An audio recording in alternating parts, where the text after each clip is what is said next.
Hey everyone, Mr. Sujano here. In this video, I've got a ton of great news for you. We're talking about Game Boy, DS, 3DS, Nintendo Switch, Xbox, PlayStation, and Fightcade. Let's get started.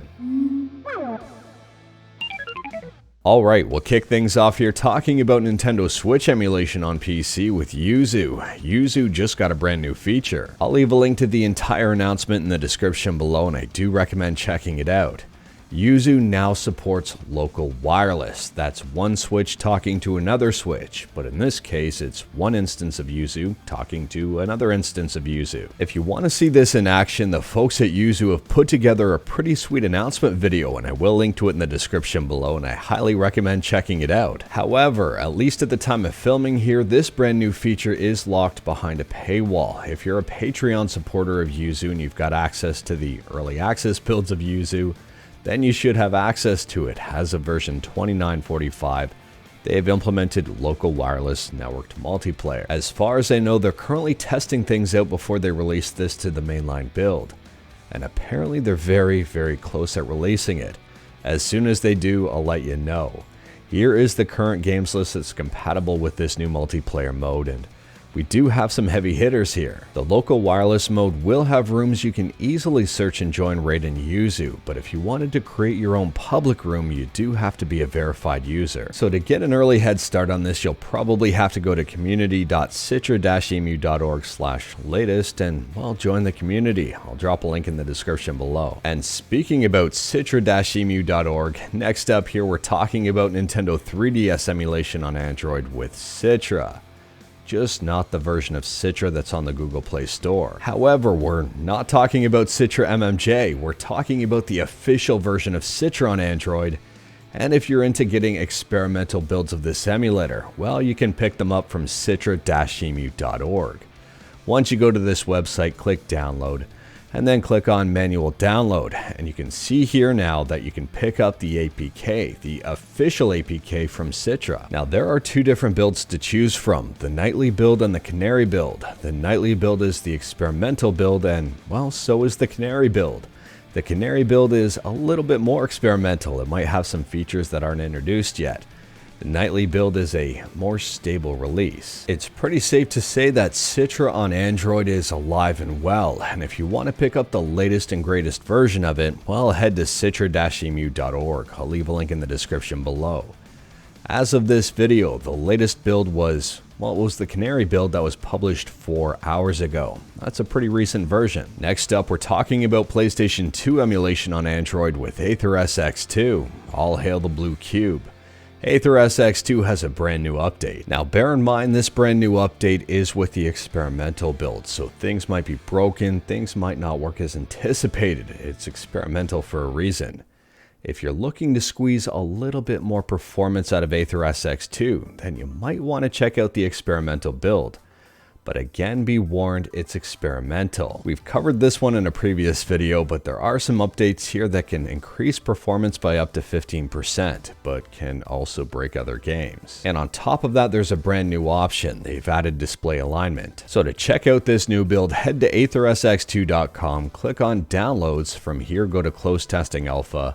Click on the top folder, and it should be right at the top. At the time of filming, it's 2819.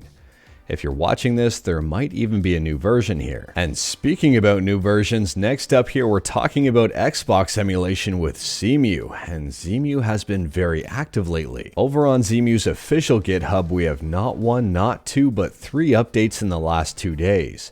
As of filming, the latest version here is 0.7.70. Now this latest update to XEMU is experimental, and it does change how the shaders are cached, and it should hopefully help out performance. If you're using XEMU, check out this latest version. Next up, we're talking about Game Boy Color emulation with Boy GBC Pro, and Boy GBC Pro just got an update. Boy GBC Basic, the free version didn't, but the paid version did. It was updated on September 11th, so very recent. And if we take a look at the latest updates, we can see they've got some improvements and some bug fixes. So they've got a new faster input system, they fixed a bug of floating icons disappearing, there's now an option to change language, they fixed a crash when the game is started from external front ends, that's a big one. And here's another big one. They fixed a crash on importing save files. Now, the free version of Boy GBC is exponentially more popular than the paid version, which completely makes sense. I'm hoping the free version is going to get updated as well. And speaking about free, next up here, we're talking about Nintendo DS emulation on Android with MelonDS. MelonDS is still under very active development. In fact, they're trying to introduce some new features. DSiWare Manager is in the process of being implemented. At this point in time, it doesn't work. It crashes out MelonDS, but it does look like it's going to be a feature that's implemented in the fairly near future. And last up here, we're talking about Fightcade. Fightcade is an awesome program that lets you play some retro games online.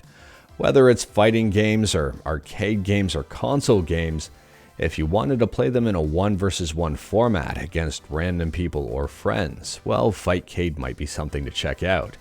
I've done a tutorial or 2 on it, so feel free to see those on this channel. Anyways, Fightcade version 2.1.32 just dropped, and it's a very big update. The first update here has to deal with Final Burn Neo, which is an arcade core.